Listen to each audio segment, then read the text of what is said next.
Sa pagtama ng bagyong Verbena sa Caraga Region, kaugnay po niyan, kakamustahin natin ngayon ang sitwasyon doon. Makakausap po natin sa linya ng telepono si Carlo Becerra, Information Officer 2 ng Office of Civil Defense, Caraga Region. Sir, magandang gabi po sa inyo. Sir, magandang gabi at magandang gabi sa ating mga tagapakinig sa PTV Manila po. Okay, para po sa kalaman ng ating mga kababayan, ramdam na po ba yung bagyong Verbena dyan po sa inyo? As of this time po, ang bagyong Verbena ay nasa vicinity ng Agusan del Norte. And based sa latest report na ating tanggap ng ating ahensya, meron ng 32 barangays all over Caraga regions na affected ng pagbaha dulot ng bagyong Verbena.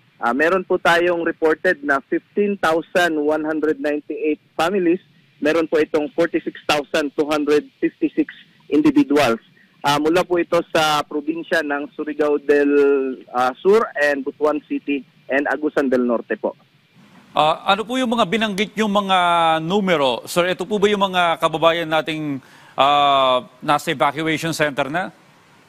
Ito po yung mga affected na pamilya within Caraga region. Yung sa evacuation center po, we have received na meron to bukas na evacuation center. Po itong 334 families and 1,368 individuals po. Okay, sir, kamusta naman po yung inyong naging paghahanda sa bagyong ito? Inaasahan niyo po bang malaki yung posibleng pinsala na iwanan nitong bagyong Verbena?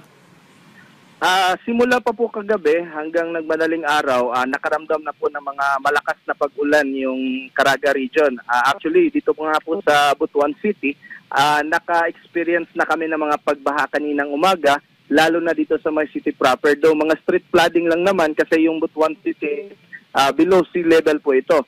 Then may mga reported din po kami, anim na totally damaged. Ito po yung mga bahay na nasa malapit sa ating rivers dito po sa Butuan City po.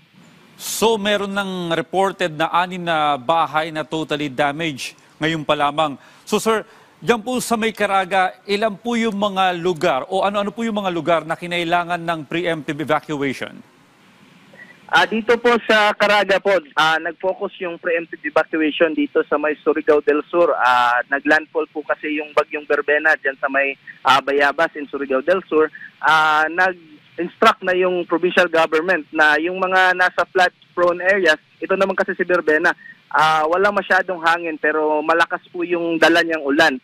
So yung mga low-lying areas natin, yung mga flood-prone areas, pagawa na ng preemptive evacuation yung local government, and that's why we have preemptive evacuation po around 334 families. Nasa inside evacuation centers po sila ngayon.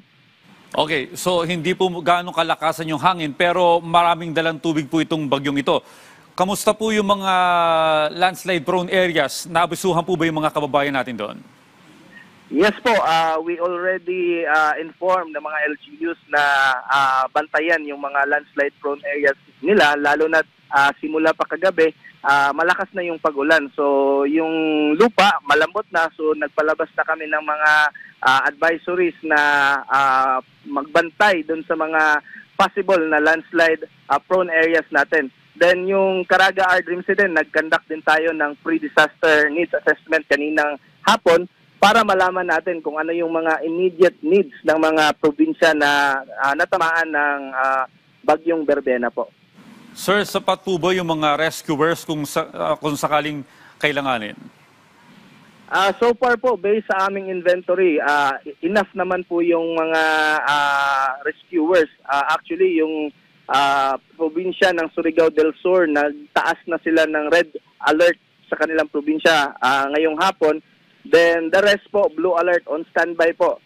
Ready naman po to respond in case na kailangan talaga. Yung mga pamilya naman po in Butuan City, yung nag-preemptive evacuation, yung may mga areas kasi in Barangay Bunbon, Barangay Manila de Bugabos, and Barangay Pitanagan na mataas yung level ng tubig na baha kaninang umaga. yun yung naging priority ng rescue operation ng ating City Disaster Reduction and Management Department ng Butuan City. Ngayon po, nasa evacuation centers na sila. And yung DSWD naman po, nakapag-deploy agad ng kanilang mga family food packs doon sa mga apektadong mga pamilya po. Okay, sir, may mga na-report na po bang mga areas o mga barangay na wala ng supply ng kuryente? So far po, wala pang reported na walang kuryente and supply ng tubig dito sa Butuan City and other provinces in Caraga po. Mga pagbahalang naman po, though hindi naman affected yung linya ng kuryente at saka tubig dito po sa Caraga.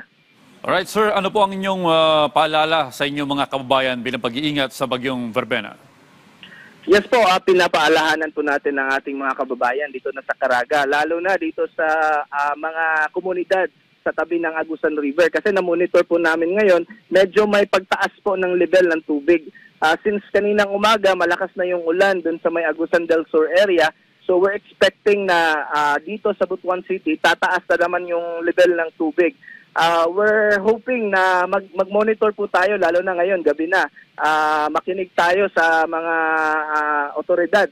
Kung sinabi nilang mag-evacuate na, sumunod po tayo para maiwasan kung ano man ang mangyari during sa pagtaas ng tubig po.